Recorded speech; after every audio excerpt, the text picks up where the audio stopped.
नमस्कार। आज हम आपको शिवलिंग को पत्थर का ही क्यों बनाया जाता है, पत्थर के विशेष गुण होते हैं, उन गुणों के बारे में समझाएंगे। शिवलिंग भगवान शिव का निराकार रूप होता है और साकार भी होता है। इसे किसी और धातु से नहीं बनाया जाता, केवल पत्थर से ही बनाया जाता है, क्योंकि पत्थर के अपने विशेष गुण होते हैं जो और किसी धातु में पाए नहीं जाते। अलग अलग गुण तो सभी धातुओं में मिल सकते हैं, लेकिन सारे इकट्ठे गुण केवल पत्थर के अंदर होते हैं।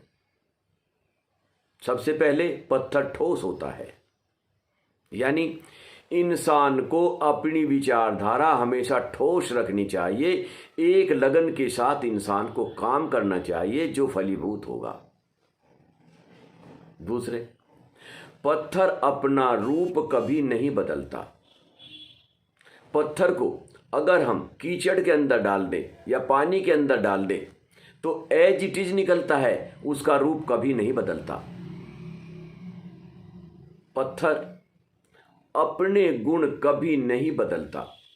जैसे पत्थर का गुण होता है आग पैदा करना, घर्षण से आग उत्पन्न होती है, तो पत्थर आग एनर्जी है और सबसे बड़ी एनर्जी अग्नि ही होती है, जो सूर्य के अंदर भी पाई जाती है। इसलिए अपनी एनर्जी को हमेशा आबाद रखना चाहिए, अपनी एनर्जी को कभी भी डाउन नहीं करना चाहिए। पत्थर शत्रु संहारक भी होता है। यदि सामने से कोई शत्रु हम पे प्रहार कर रहा है और हमारे पास कुछ नहीं है, फिर भी हम नीचे से पत्थर उठा के अपनी रक्षा कर सकते हैं और शत्रु को मार भी सकते हैं। यानी हमारे शत्रु हैं काम, क्रोध, मद, लोभ, मोह।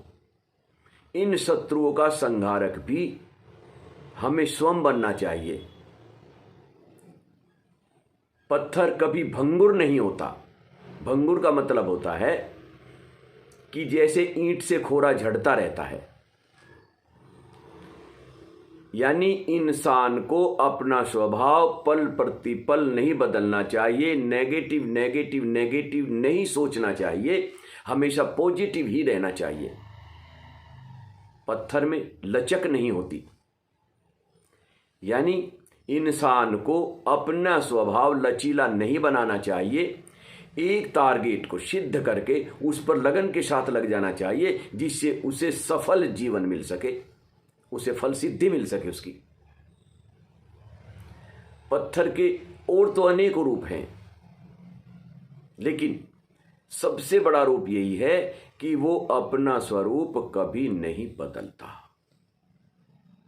इसलिए पत्थर को पूजा के लायक माना गया और भगवान शिव का निराकार रूप शिवलिंग बना के पूजा गया।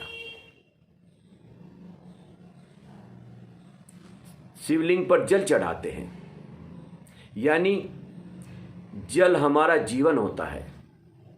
जल नहीं है तो जीवन नहीं है, यानी अपने जल रूपी जीवन को हम भगवान शिव को अर्पण करते हैं, ताकि हमारे जो दोष हैं काम, क्रोध, मद, लोभ, मोह, ये शांत रहें।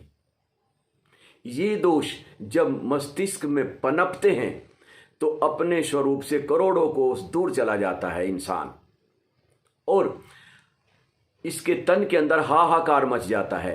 अनिद्रा, बेचैनी, टेंशन, डिप्रेशन, स्ट्रेस, न जाने किस किस चीज का शिकार इंसान हो जाता है और अपने स्वरूप से करोड़ों कोस दूर चला जाता है। इसलिए अपने अंदर एक संस्कार पालिए, उसका पालन कीजिए। मंदिर में जाइए और भगवान शिव पर प्रतिदिन जल चढ़ाइए, नमन कीजिए।